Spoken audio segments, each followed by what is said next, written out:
اس وقت کا تقاضا ہے کہ افواج پاکستان کے پیچھے ساری قوم متحد ہو کر ان کی تائید و حمایت کرے اور ان کے ساتھ کھڑی ہو.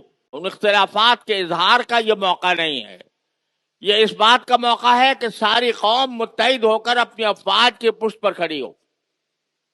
الحمدللہ ہماری افواج اپنی پیشہ ورانہ صلاحیتوں سے مالا مال ہیں، اور اس کا نتیجہ آپ نے دیکھا کہ پہلے ہی حملے میں پاکستانی افواج نے ابھی تک سرحد پار نہیں کی.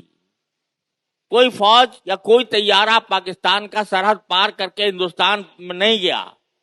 یہیں سے ان کے حملہ آور طیاروں کو اس طرح مار گرایا ہے کہ دنیا اس کے اوپر اشش کر رہی ہے.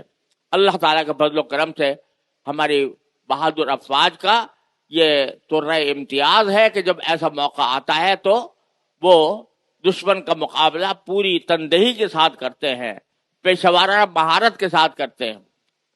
اور ہم نے تو پہلے جب انہوں نے ایبٹ آباد کے اوپر حملہ کیا تھا تو ان کا نہ صرف طیارہ گرایا تھا بلکہ اس کے پائلٹ کو بھی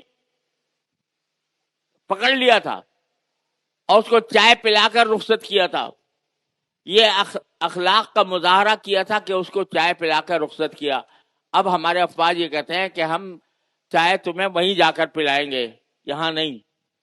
تو اس لیے اب ہر مسلمان کو، ہر پاکستانی کو اپنے افواج کے پشت پر کھڑا ہونا چاہیے اور ان کی تائید و حمایت کرنی چاہیے.